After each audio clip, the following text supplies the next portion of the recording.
Hi guys, this is I'm Stark and today we are looking at the Weimar Republic.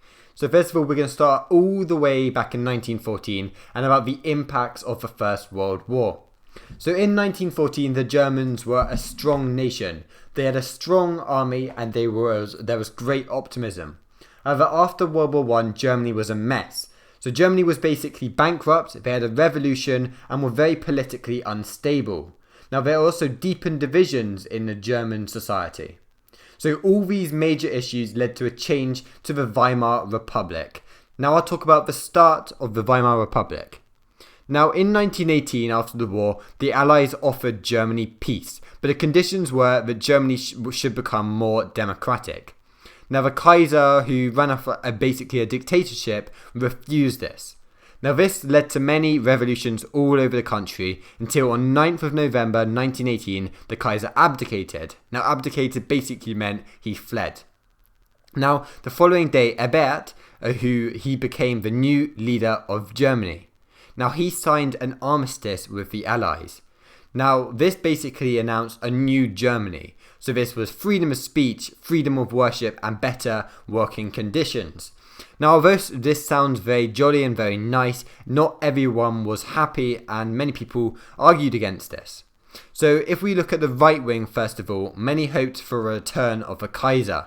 Now they believed that Ebert has stabbed Germany in the back and they've believed all these politicians actually caused the defeat in World War I. On the other hand, on the left wing, they were communists and they thought that Germany needed a communist revolution like Russia in 1917.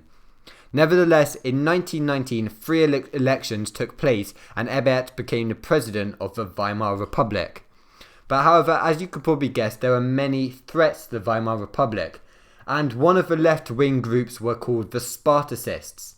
Now they argued against the government because they wanted a communist Germany. So in 1919 there was a revolution where they set up Soviets in many towns. Now Ebert ordered the army and the Freikorps to put down the revolution and there were many casualties. However, there are more revolutions to come. And in February 1919 the communists in Bavaria declared a Soviet republic after Kurt Eisner was murdered. Now, the Freikorps then moved in to crush the revolt and around 600 communists were killed.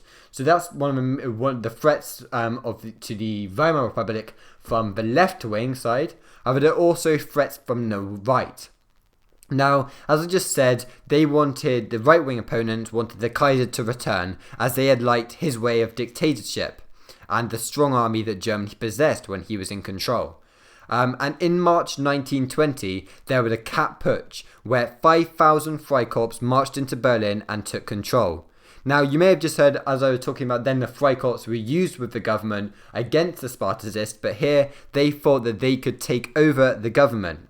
Now, they did actually take control, however, this rebellion only failed when the city went on strike. Now this meant that nothing could really happen because the government ordered this strike and they weren't able to rule properly, meaning the government came back into control. Now there was also the Treaty of Versailles. Now if you want to know all about the terms of the Treaty of Versailles, then watch my Treaty of Versailles video. But basically in May 1919 the Treaty of Versailles was declared. Now although Ebert was reluctant to sign, he had no choice.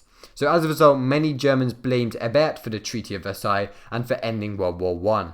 Now the Treaty of Versailles was a major reason for Hitler coming to power in 1933 because obviously it caused much unrest and economic problems, which was the next issue with the Weimar Republic. So the reparations that Germany had to pay were 6.6 billion. Now this basically the French, they were unable to pay in 1922 and the French became fed up with this and they marched into the Ruhr to get the reparations.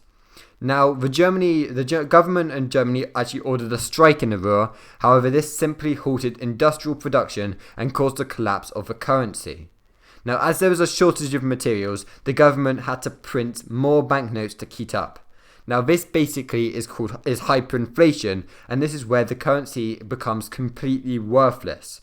So hyperinflation caused many problems as employees were forced to pay wages twice daily, businesses and savings were destroyed, and people rushed out to buy things before prices increased. So you may have seen pictures with people burning their money because it literally was completely worthless. Now, this all changed, and I won't go into too much detail about Gustav Stresemann, but I have a video about it, so watch this afterwards and you can learn more. But Gustav Stresemann was a chancellor between November 1923 to 1929, and he made many changes to Germany to improve the country. So he changed the currency, he agreed the Dawes Plan, which was a reparations scheme where America was sending loans of 800 million marks, and he worked on many international relations, such as the Locarno Treaties, the League of Nations. He got Germany to join in 1925, and the Kellogg-Briand Pact. Now, I go on about all of these and how he changed Germany, as long as the issues which surrounded Germany in this time, in my Gustav Stresemann video. So watch that if you want to know more about it. However, this collapsed really in 1929 when, firstly, Gustav Stresemann died of a stroke, and there was also the Depression, which caused havoc across the whole country, until eventually Hitler was appointed Chancellor in 1933. So that's the basics of the Weimar Republic and how they were set up until Gustav Stresemann took control. And I hope you enjoyed it, and thank you for watching, and I'll see you soon. Bye.